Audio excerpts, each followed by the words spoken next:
नमस्ते प्यारे साथियों। तो साथियों, सभी को पता है कि कल आपका एग्जाम शुरू होने जा रहा है। कल दिनांक हो चुकी है 14 दिसंबर।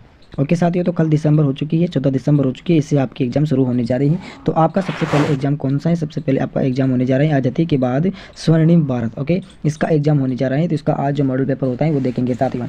ओके, कल इसी प्रकार का एग्जाम में आपका मॉडल पेपर देखने को मिलेगा साथियों। तो शुरू करते हैं। शुरू करने से पहले छोटी सी रिक्वेस्ट है साथियों कि एग्जाम स्टेट को सब्सक्राइब जरूर कर लीजिएगा, ताकि सभी प्रकार के जो 12वीं के जितने भी मॉडल पेपर रहेंगे वो इसी चैनल पर आपको देखने को मिल जाएंगे साथियों।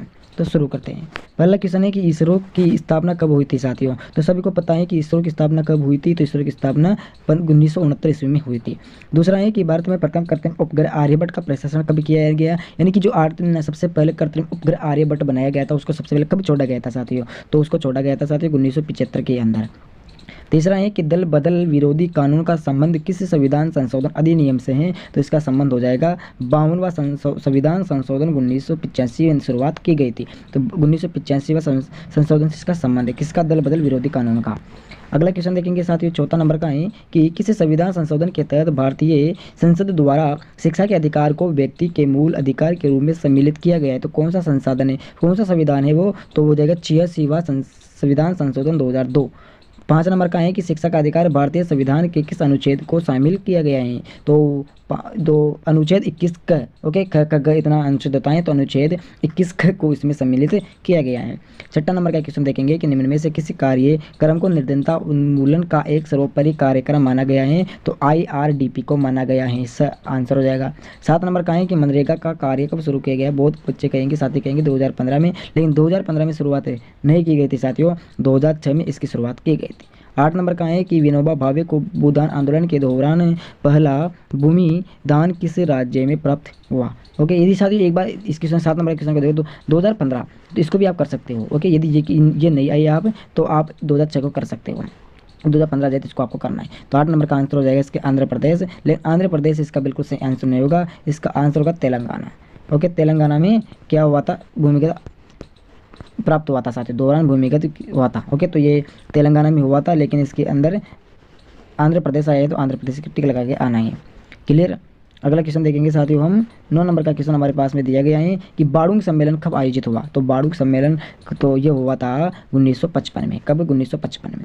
10 नंबर का है कि पाक जलमड्रू मध्य किन देशों के मध्य हुआ था? तो भारत और श्रीलंका के मध्य में ये युद्ध हुआ था। 11 नंबर का है कि 14 बैंकों का राष्ट्रीयकरण किया गया तो 29 जनवरी 1993 को। कब किया गया? 29 जनवरी 1993 को। 12 नंबर का है कि प्रथम पिछड़ा वर्ग आयोग का गठन कब किया गया? तो ये किया गया था साथियों, 1 मिनट रुको साथियों, गलत हो गया। 11 नंबर का देखो दोबारा, 14 बैंकों का राष्ट्रीयकरण किया गया था, तो ये 19 जनवरी 1969 को किया गया था। ओके, 12 नंबर का है कि प्रथम पिछड़ा वर्ग आयोग गठन तो 29 जनवरी 1953 को किया गया था। 13 नंबर का है कि कच्छद्वीप टापू यानी कि 2 देशों के मध्य विवाद हुआ था, उन देशों का नाम है, तो उन देशों का नाम क्या हो जाएगा? भारत व श्रीलंका हो जाएगा। 14 नंबर का है कि ईमेल का आविष्कार किसने किया था भाई? तो ईमेल का आविष्कार किया था रे टॉमलिंसन ने। दोबारा देखो यहाँ पर, री टॉमलिनसन ने किया था। कहाँ का रहने वाला था? अमेरिका का रहने वाला था साथियों। ओके, आगे है कि बांग्लादेश सन को अस्तित्व में, कि बांग्लादेश कौन से सन के अंदर अस्तित्व में आया था विद्यार्थियों? तो ये आया था 1971 को। दिनांक भी पूछ सकता है, तो 16 दिसंबर 1971 को। 16 नंबर का है कि कारगिल विजय दिवस कब मनाया जाता है? तो 26 जुलाई। कब मनाया जाता है? 26 जुलाई को कारगिल दिवस मनाया जाता है। अगला अति लघुरात्मक प्रश्न देखेंगे। पहला है कि श्वेत क्रांति से क्या तात्पर्य है? तो इसका संबंध है कि इसने दूध की कमी झेल रहे, यानी कि ऐसे देश जो दूध की कमी झेल रहे, दुनिया को सबसे ज़्यादा दूध उत्पादन करने वाले देश बना दिया, यानी कि ऐसे देश जो दूध की कमी झेल रहे हैं उन सभी देश को दूध उत्पादन देश बना दिया है श्वेत क्रांति ने। 18 नंबर का है कि सूचना का अधिकार से क्या तात्पर्य है? तो इसका यह तात्पर्य है कि मुख्य रूप से भ्रष्टाचार के खिलाफ 2005 में एक अधिनियम लागू किया गया जिसे सूचना का अधिकार कहते हैं। ओके, 19 नंबर का है कि वस्तु एवं सेवा कर यानी कि GST क्या होती है? तो एक मूल्य अर्जित करके जो विनिर्माता से लेकर उपभोक्ता तक वस्तु और सेवाओं की आपूर्ति पर एक एकल कर होता है उसे वस्तु एवं सेवा कर कहते हैं। ओके, यानी कि किसी वस्तु पर कोई जीएसटी यानी कि कोई कर लगा दिया जाता है और उसको वसूल कर सरकार किसी सेवा का मौके के अंदर उसको लगा देते हैं, उसको वस्तु एवं सेवा कर जीएसटी के नाम से जानते हैं। 20 नंबर का है कि गरीबी रेखा को परिभाषित करना है। तो जो भी व्यक्ति 180 रुपये प्रतिदिन के हिसाब से भी कम यानी कि एक व्यक्ति यदि 180 रुपये से कम कमा रहा है तो वह गरीबी रेखा के नीचे आता है, यदि इससे ज़्यादा कमा रहा है तो गरीबी रेखा से कम नहीं है। ओके, 21 नंबर का है कि वर्तमान में भारत में कितने राज्य एवं केंद्र शासित प्रदेश हैं? 28 राज्य हैं और 8 केंद्र शासित प्रदेश हैं। 22 नंबर का है कि वीडियो कॉन्फ्रेंसिंग से क्या तात्पर्य है भाई जाते? तो इससे तात्पर्य ये है कि 22 नंबर का है ना, तो इसका तात्पर्य हम देखेंगे, 1 मिनट रुको। तो वीडियो कॉन्फ्रेंसिंग का तात्पर्य यहाँ पर दिया गया है कि वीडियो कॉन्फ्रेंसिंग आधुनिक संचार तकनीक है जिसके माध्यम से 2 या 2 से अधिक स्थानों में एक साथ ऑडियो वीडियो माध्यम से कई लोग जुड़ सकते हैं। इसे वीडियो टेलीकॉन्फ्रेंसिंग भी कहते हैं। क्या कहते हैं? टेलीकॉन्फ्रेंसिंग भी कहते हैं। यानी कि यदि एक व्यक्ति को दूसरे देश में बैठा हुआ है और उनके 2-3 भाई हैं, 3 भाई या 4 भाई हैं, वो अलग अलग देशों में काम करते हैं, लेकिन वो कंप्यूटर या लैपटॉप के माध्यम से एक माध्यम से जुड़ सकते हैं और वीडियो के माध्यम से, ऑडियो के माध्यम से वो बातचीत कर सकते हैं। उसे क्या कहते हैं साथियों?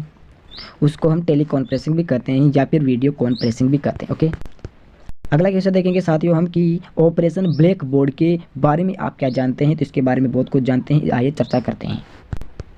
देखिए साथियों, ऑपरेशन ब्लैक बोर्ड का मुख्य उद्देश्य प्राथमिक शिक्षा की गुणवत्ता में सुधार करना। प्राथमिक पहली से जो शिक्षा जो पहले से जो शिक्षा दी जाती है उसमें गुणवत्ता में सुधार करना, बर्बादी और ठहराव को कम करना, उसमें जो बर्बादी जो पैसा लगता है उसको कम करना और सार्वभौमिक शिक्षा के सपने को साकार करने के लिए प्राथमिक शिक्षा क्षेत्र में अधिक से अधिक छात्रों, विशेष रूप से लड़कियों को आकर्षित करना था। ओके, जो पहले की शिक्षा प्राथमिक से यानी पहले से लेकर 8वीं तक की जो भी शिक्षा है उसके अंदर अच्छा काम करना, उसमें कुछ बदलाव करना और लड़कियों के लिए इसमें अच्छा आकर्षित कुछ काम करना। ओके, आइए समझ, इस प्रकार से आपको लिखना है। इस प्रकार से मैं जो उत्तर बता रहा हूँ आपको दिखा अगर कोई नहीं बताएगा यूट्यूब पर चाहे देख लेना साथियों कभी भी। 24 नंबर का है कि सीनला समझौता कब और किन के मध्य हुआ था? तो यह 10 जनवरी को 1966 को भारत और पाकिस्तान के बीच में हुआ था। 10 जनवरी 1966 भारत और पाकिस्तान के बीच में हुआ था। 25 नंबर का है कि उदारीकरण के बारे में आप क्या जानते हो? चलो इसके बारे में भी देख लेते हैं हम क्या जानते हैं। देखिए साथियों, उदारीकरण का तात्पर्य आर्थिक गतिविधियों, व्यापार और व्यवसायिक संचालन पर सरकारी विनियमन और प्रतिबंधों को कम करना या हटाना। उदारीकरण आर्थिक यानी कि जो बिल्कुल आर्थिक गतिविधियाँ जो बिल्कुल छोटे क्षेत्र के अंतर्गत, गरीबी क्षेत्र के अंतर्गत आए, व्यापार हो गया, व्यवसाय, काम करने वाले व्यक्ति, सरकारी विनियमन प्रतिबिंबों को हटाना है। सरकारी जो भी विनियमित चीज़ों पर प्रतिबिंब लगे हुए हैं उनको हटाना इसका काम है। ओके, उदारीकरण का लक्ष्य व्यक्ति और व्यवसाय को उनकी आर्थिक स्थितियों या गतिविधियों में आर्थिक स्वतंत्रता देकर दक्षता, नवाचार, आर्थिक विकास को बढ़ावा देना जिससे निवेश और वैश्विक एकीकरण में वृद्धि हो जाए। उनकी आर्थिक गतिविधियाँ यानी कि छोटी छोटी जो गतिविधियाँ होती है उनके पास पैसे कम रहते हैं लेकिन सरकार उनके ऊपर बहुत ज़्यादा पैसा लगाए हुए रहती है। कहने का मतलब है कि 5 रुपये की चीज़ को 20 रुपये में बेचना, लेकिन जो छोटे क्षेत्र के लोग होते हैं उनको चीज़ें नहीं खरीद पाते, इसलिए उदारीकरण का ये चीज़ सिस्टम चलाया है कि ये हटा देती है चीज़ों को। ओके, यदि कुछ चीज़ें को बड़ी मात्रा में लोग खरीद रहे हैं लेकिन उस पर ज़्यादा पैसे लगे हुए हो तो उसको कुछ कम कर ज़्यादा कर देते हैं। ओके, ऐसा समझ, इस प्रकार आपको लिखना है। अगला क्वेश्चन है कि पोखरण से क्या अभिप्राय है? तो पोखरण से अभिप्राय है कि मई 1998 में भारत द्वारा किए गए 5 परमाणु हथियार परीक्षणों की एक श्रृंखला। ओके, ये आपको लिखना है। ओके, 5 परमाणु हथियार परीक्षणों की एक श्रृंखला होती है, वह पोखरण कहलाता है। ओके, 27 नंबर का है कि गुजराल सिद्धांत क्या है? तो गुजराल सिद्धांत है कि भारत को एशिया का सबसे बड़ा देश कहते हैं। जो भारत है उसको दक्षिण एशिया का सबसे बड़ा देश माना जाता है। होने के नाते अपने छोटे पड़ोसियों को यानी छोटे पड़ोसी देशों को एक तरफा रियासत दे और उनके साथ सौहार्दपूर्ण संबंध रखे, सौहार्द में बिल्कुल अच्छा प्रकार का व्यवहार रखे। ओके, 28 नंबर का है कि गुट निरपेक्ष आंदोलन का प्रथम शिखर सम्मेलन कब हुआ था साथियों? तो इसका सम्मेलन सबसे पहले 1961 में यूगोस्लाविया बेलग्रेड में हुआ था। ओके, अगला देखेंगे साथियों अति लघुरात्मक प्रश्न देखेंगे।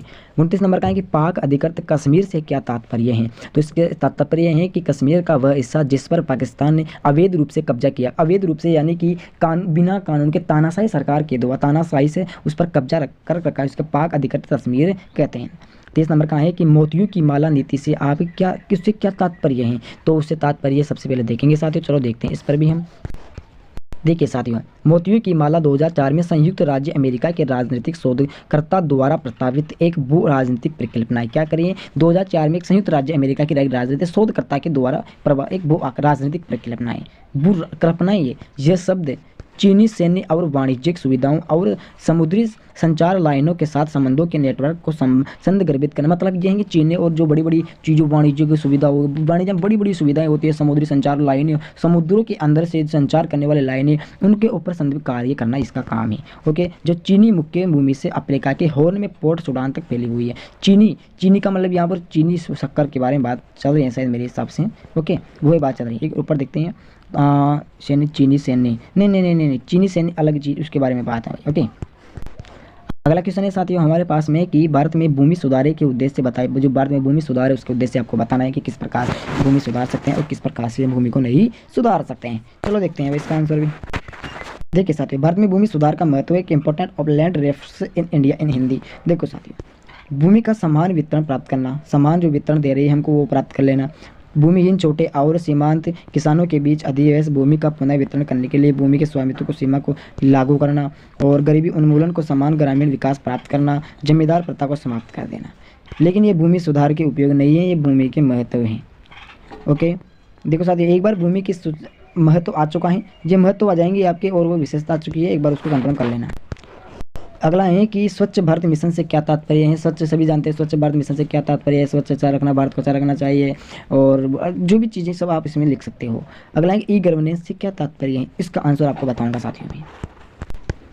देखिए साथियों, ई गवर्नेंस जिसका अर्थ है इलेक्ट्रॉनिक गवर्नेंस, शासन को बेहतर बनाने के उद्देश्य सरकार और सार्वजनिक क्षेत्र के विभिन्न स्तरों पर सूचना और संचार प्रौद्योगिकी की यानी कि ICT जैसे वाइड एरिया नेटवर्क, इंटरनेट और मोबाइल कंप्यूटर का उपयोग करना। इंटरनेट गवर्नेंस का मतलब यही है कि जैसे इलेक्ट्रॉनिक चीज़ों का उपयोग करना, इलेक्ट्रॉनिक विद्युत से चलने वाले यानी कि इंटरनेट से चलने वाली चीज़ों का उसने उपयोग किया है। जैसे वो इसमें मोबाइल बैंकिंग, कंप्यूटर, बहुत सारी चीज़ें होती है, उसी को हम ई गवर्नेंस कहते हैं।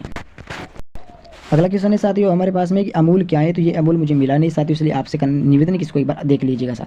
35 नंबर का क्वेश्चन है कि काका काले का आयोग कब बना। तो काका काके ये आयोग बना था साथियों 29 जनवरी 1953 को। कब? 29 जनवरी 1953 को बना था।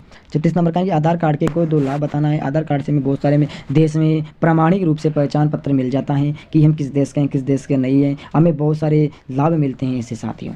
ओके, याद रखना है, बहुत सारे 2 लाभ आप कुछ भी लिख सकते हो जो आपके दैनिक जीवन में प्रयोग में लाते हो, वो लिख सकते हो।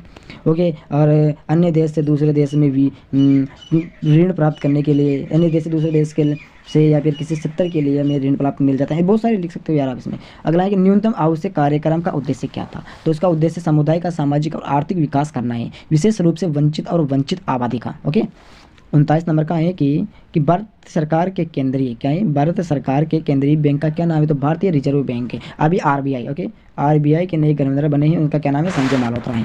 क्या नाम है साथियों, संजय माल्होत्रा हैं, जो कल अभी संजय माल्होत्रा हैं।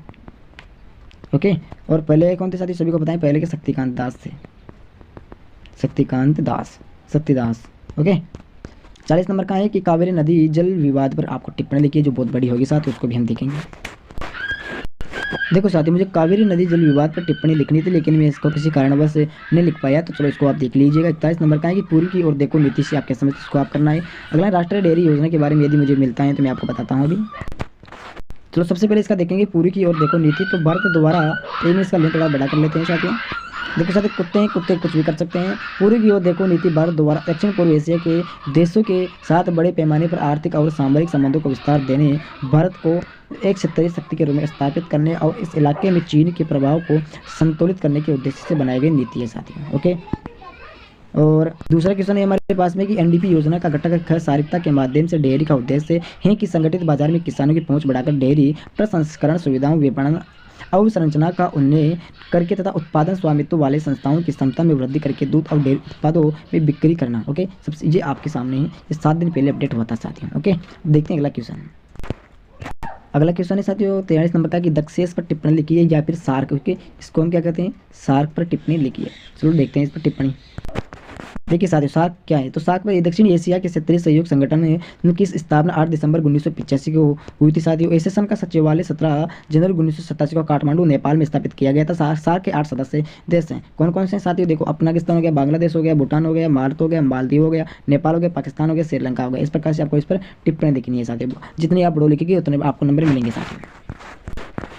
अगला क्वेश्चन है 44 नंबर का कि दलाई लामा को भारत में राजनीतिक शरण पर चीनी प्रतिक्रिया क्या थी। तो देखते हैं क्या प्रतिक्रिया रही थी। देखिए साथियों, बीजिंग की ओर से सकारात्मक प्रतिक्रिया नहीं, कोई नेगेटिव प्रतिक्रिया, बिल्कुल अच्छी प्रतिक्रिया आई थी। नहीं, सकारात्मक प्रतिक्रिया न मिलने पर दलाई लामा, नेगेटिव आई थी। दलाई लामा को 17 मार्च 1959 की रात को ल्हासा छोड़कर भारत में शरण लेने के लिए मजबूर होना पड़ा। भारत में शरण लेने के लिए मजबूर होने की लेना ही पड़ा। आज दलाई लामा उत्तरी भारत में अपने स्थायी मुख्यालय धर्मशाला से निर्वासित तिब्बत सरकार का नेतृत्व कर रहा है। आज की यानी कि जब की बात है उसकी बात बता रहे हैं। ओके, अगला क्वेश्चन है 45 नंबर का है कि राष्ट्रीय शिक्षा नीति 1986 के प्रमुख प्रश्नों को जो प्रावधान होते हैं उनको प्रविष्ट करना है। आपको इनको अच्छी तरीके से देखना है और लिखना है। 46 नंबर का है कि भारत में निर्धनता को दूर करने के लिए सरकारी प्रयासों का वर्णन करना है। यानी कि जो ये क्या है यहाँ पर जो दीर्घ लघु प्रश्न दिए गए उनको आपको करना है। मैंने ये उसका बता दिया है, इसका बता दिया है। 45, 46, 47 तीनों प्रश्नों को आपको करना है। लगभग मैंने आपको 5 या 6 क्वेश्चन दिए करने के लिए, तो सभी दोस्तों से निवेदन है इनको करना है। ओके साथियों, एक चीज़ बता दो आपको, मॉडल पेपर बहुत ही खतरनाक तरीके से रहने वाला है साथियों। इसमें से आपको बहुत ही ज़्यादा क्वेश्चन मिलेंगे साथियों। ओके, ये मैंने तैयार नहीं किया है, ये पहले का है लेकिन मुझे पता नहीं कब का है, लेकिन शायद लगभग मुझे लग रहा है कि 23 या 24 का ही है। ओके, गत वर्ष का है। चलो कोई दिक्कत वाली बात नहीं थी। मॉडल पेपर आपको अच्छा लगा तो लाइक करना, शेयर करना, कमेंट करना, चैनल को सब्सक्राइब करना। सभी दोस्तों को जय हिंद, जय भारत।